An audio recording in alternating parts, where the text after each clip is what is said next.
my WWE Money in the Bank 2013 pay-per-view review. The pay-per-view came out there a little while ago. As far as my thoughts of this show from WWE, I thought it was a fairly good show from WWE. I mean, the two Money in the Bank matches delivered, which with this pay-per-view and any gimmick pay-per-view like this, like the Elimination Chamber, like the Hell in a Cell, if your two, gimmick matches, what the show is based upon, if those two matches deliver, then you more or less deliver a fairly good show, which you did. You had a really good ladder match start the show off. The SmackDown one, the World Heavyweight Title ladder match, which I wasn't expecting much from it, and that was a really good opener. Really enjoyed that match a lot.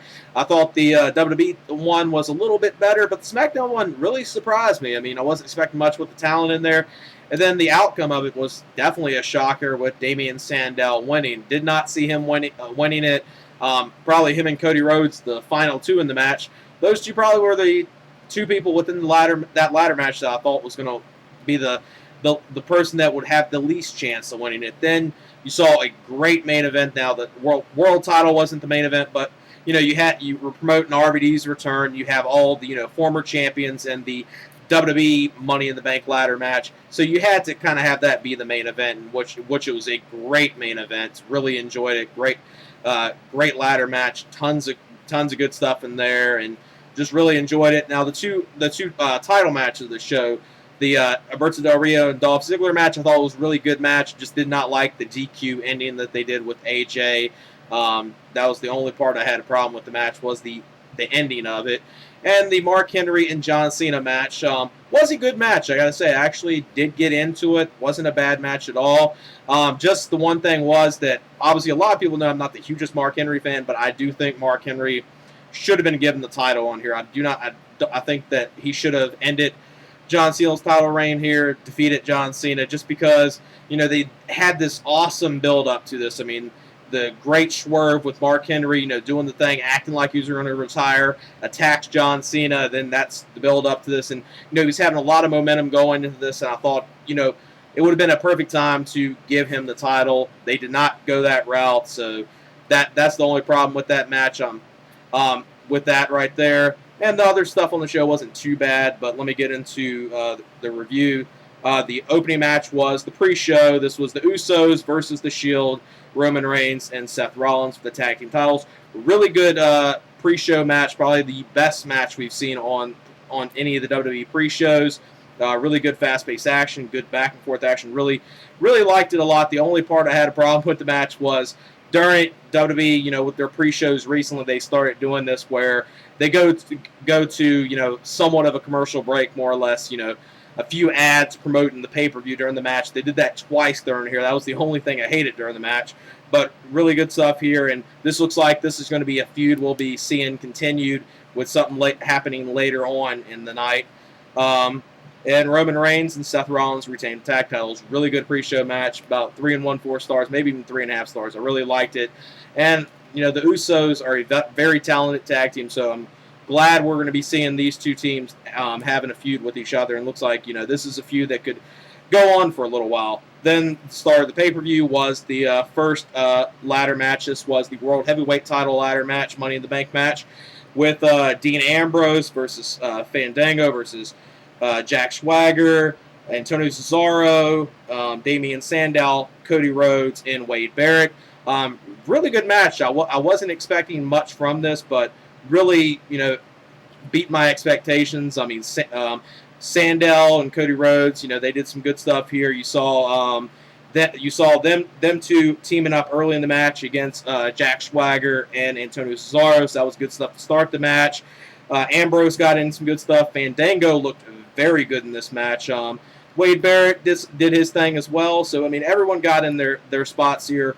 Entertaining match to start the show. And the end of the match comes where Cody Rhodes looks like he's going to be grabbing the briefcase. Then out of nowhere, you see Damien Sandow screws Cody Rhodes, gets him off the ladder. Then Sandow climbs up there, gets the Money in the Bank briefcase. So Sandow wins this, which is a really shocking outcome. Did not expect to see him winning. And I was thinking that the two people that had the biggest shot of winning this match was, Dean Ambrose, if they wanted to, have him, not only be, the U.S. champion, but at the same time, have the Money in the Bank briefcase. I thought they might have done that, or Fandango. Those are the two I thought was going to win it. But Sandow, I actually don't have too much of a problem with him winning. Definitely didn't want Cody Rhodes to win this. I think, his shot of probably, being a potential champion, I think that's, passed him by. They could possibly do some things with Sandow. Obviously, what they'll do with Sandow screwing Cody Rhodes, that Cody Rhodes will, have a feud with him for a little bit, and then maybe have Sandow, keep the briefcase around him for a little bit, then finally cash it in when he seems a little more credible as far as a champion. So if they do it good, I won't have no problem with it. As far as the match, I give it about 4 stars. Great opener. Then the next matchup was The Miz versus Curtis Axel for the IC title. Fairly good match, nothing spectacular, but some good stuff with them. I like the stuff they were doing with the figure four leg lock and all the reversals and stuff with that. Curtis Axel got in his moves as well. Just a fairly good IC title match. Not completely on to loving Curtis Axel, but slowly starting to not mind him too much. Curtis Axel retains the title. Obviously, a smart move to do right there, since you just kind of started his mega push right here with the IC title, and maybe do something good with the IC title for a change. 3 stars for that match. Then the next matchup was AJ Lee versus Kaitlyn for the Divas title. These two right here have very good chemistry. I mean, if WWE wants to, have a good women's match, these are the two to pair up against each other and have them go out there. I mean, another good match. Probably not as good as their payback match they had last month, but this was fairly good, and AJ retains the Divas title after Kaitlyn taps out from the Black Widow submission yet again. About, 2.5 stars. Really good Divas match. Then the next match was Chris Jericho versus Ryback. This was the match of the pay-per-view that I was least looking forward to. It wasn't a spectacular match, but it was better than what I was expecting it to be. Chris Jericho and Ryback worked fairly good with each other. Ryback looked very good in the match. I hate his new, bit gimmick where he's basically, nothing more than a little bitch and a crybaby. I hate what they've done with Ryback. Jericho, Jericho's a good performer. He can probably have a match good with anyone, so I probably shouldn't have been shocked that he pulled a good match out with Ryback. But you saw some good action here from them too. Ryback looked fairly strong in this match. And the end of the match comes when Chris Jericho, he was going for the Lion Salt on Ryback. Ryback moved out of the way. Jericho caught himself, landed on his feet. Then Ryback rolled him up, so Ryback wins this match. Kind of in a cheap fashion, but I think even though he won in that way, I don't think he looked weak, because he looked pretty strong in the match, in my opinion. Then, as far as the match, I'd give about 2.5, 2 and 3/4 stars. Not a bad match at all. Then the next matchup was Dolph Ziggler versus Alberto Del Rio for the World Heavyweight title. These two have good matches with each other almost anytime they're paired up against each other. I mean, you see this match sometimes on Raw and SmackDown. We've seen it on pay-per-view in the past. These two, have good entertaining matches with each other. It wasn't a spectacular match. I was expecting maybe a little more from it. Really, the only bad part of this match was the ending of this. They at the end of the match, you heard AJ's music play. She came out there. She was at ringside a little while. Obviously, you knew she was going to play a role in the end of the match, which she did. She came in there. She had her Divas title with her. She hit Alberto Del Rio with it, so Dolph Ziggler loses the match via disqualification. So Alberto Del Rio wins the match via disqualification. Obviously, is still the World Heavyweight Champion. Even with the DQ ending, even though I disliked and hated the ending a lot, match-wise, it was still a good match, even before the ending. So I can't really hate on the match too much, but the ending kind of did hurt it a little bit. I would still give the match, 3 stars. Just did not like the ending at all. Obviously, they'll do something with, do something with AJ and Dolph Ziggler once again, and we'll see that, and probably see this match next month at SummerSlam. That's what I'm expecting we'll be seeing next month. Then the next matchup was the WWE title. This was not the main event. The main event was the Money in the Bank ladder match for the WWE Money in the Bank ladder match. So this was going on right now. Mark Henry versus John Cena. Already gave my thoughts on the build-up. Thought the build-up was great. Loved the swerve with Mark Henry, saying that he was going to retire, and then, attacking Cena, and that was the whole, basis of this program, building up this match.